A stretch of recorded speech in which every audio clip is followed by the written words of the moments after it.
الحمد لله والصلاة والسلام على نبينا محمد وعلى آله وصحبه ومن والاه. Assalamu alaikum wa rahmatullahi wa barakatuhu.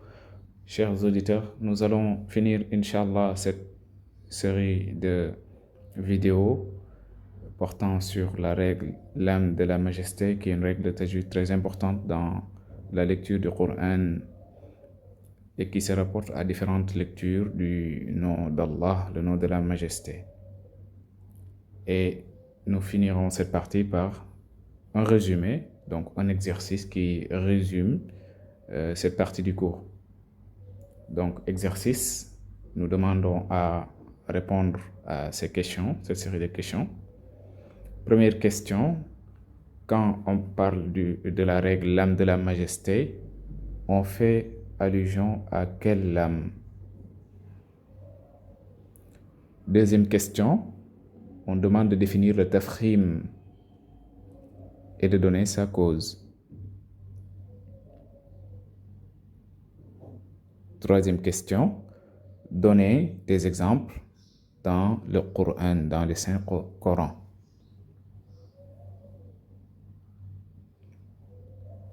Quatrième question, définir ce que c'est que le tarqiq et donner sa cause. Cinquième question, donner des exemples de tarqiq, d'application du tarqiq dans le Coran. Sixième question, est-il possible d'appliquer le tafkhim ou le tarqiq, c'est-à-dire les règles du lame de la majesté, sur toute autre lame que le nom de la majesté? On précise ici que l'application se fait dans la version de lecture Hafs en Asim.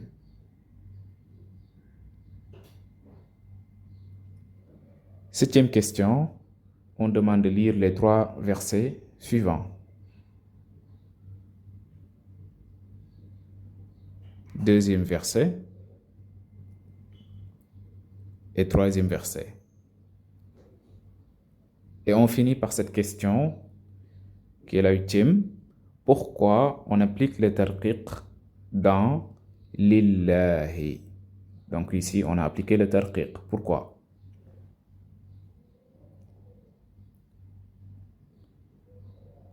Alors, très rapidement, nous allons passer à la réponse de ces questions. Vous pouvez mettre pause sur la vidéo et essayer de répondre par vous-même et de vérifier après vos réponses. Donc, première question. Quand on parle du lame de la majesté, l'application de cette règle, de quelle lame fait-on allusion? Donc, il s'agit du lame dans le nom de la majesté Allah. Le deuxième lame dans le nom de la majesté, qui est colorié ici en orange, à la position 4.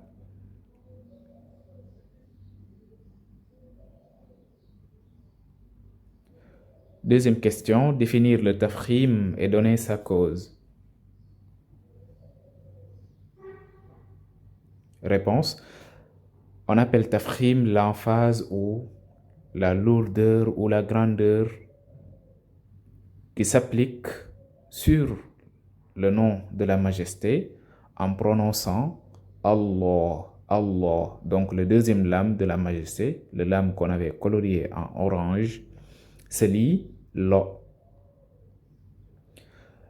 Elle se lit lo lorsque la lettre ou bien lorsque le nom de la majesté est précédé d'une lettre qui porte la fatha ou la dhamma, ou que le nom en entier vient pour débuter la lecture du verset.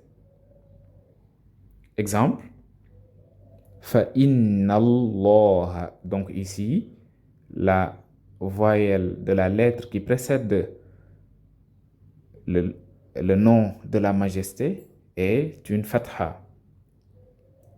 Wa la dhikrullahi. Pour cet exemple, on a une dhamma. Allahu Samad. Dans cet exemple, c'est le nom d'Allah qui commence la lecture du verset. Ou la lecture de la phrase aussi, ou de l'expression.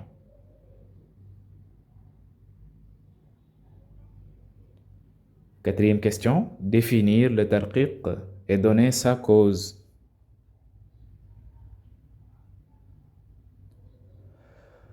Le tarqiq est aussi appelé légèreté ou petitesse, qui s'applique en prononçant le lam de la majesté, la Allahu, Allahu. Et la cause en est que le nom d'Allah est précédé d'une lettre qui porte la voyelle kasra. Et dans ce cas, on applique le tarqiq, qui est la légèreté ou la petitesse du lam dans le nom de la majesté. Exemple, bi-idhnillah. Donc ici, le noun porte la voyelle kasra. Walillahi.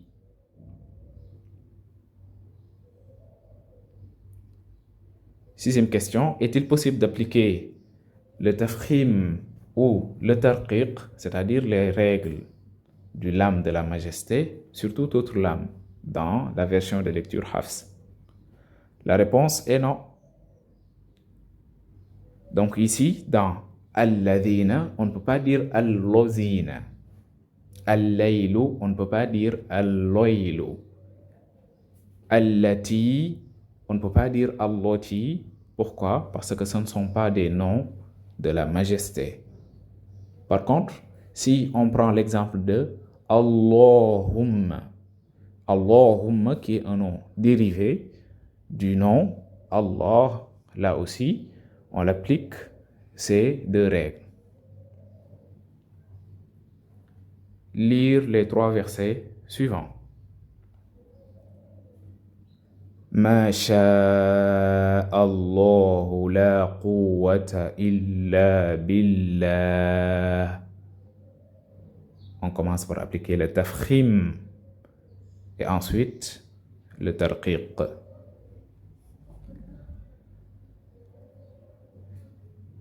قال إني عبد الله آتاني الكتاب. Ce qu'on a appliqué, c'est le tafkhim. قل هو الله أحد الله الصمد. Pour une lecture séparée de ces deux versets, on applique le tafkhim dans le deuxième nom. Par contre, si on continue en combinant les deux versets, on a la rencontre du tanwin dhamma et le alif ou bien la hamza de liaison qui débute le nom de la majesté. Et dans ce cas, on va éclater le tanwin dhamma, puis on applique le tarqiq, ce qui nous donne قل هو الله أحد الله الصمد.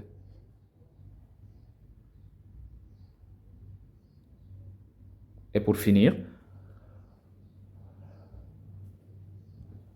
à la question 8, on demande pourquoi dans lillahi, on avait appliqué le tarqiq. Vous donnerez les réponses dans le commentaire. Exercice de lecture. Prenez pause de cette vidéo et lisez.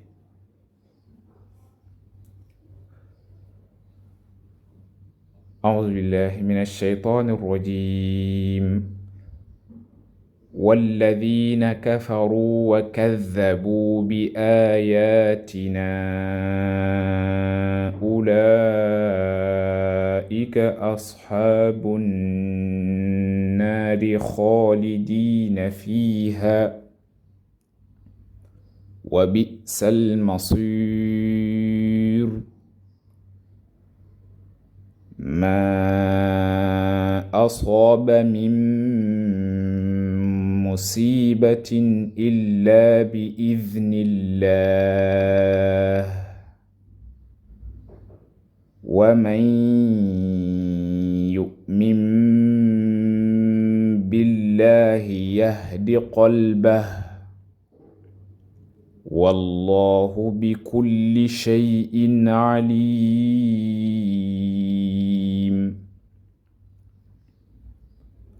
وأطيعوا الله وأطيعوا الرسول فإن توليتم فإنما على رسولنا البلاغ المبين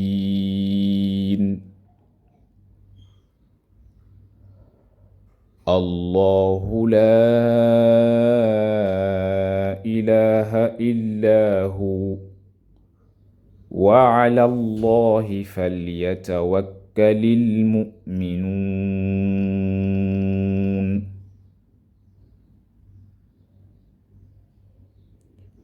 والسلام عليكم ورحمة الله وبركاته.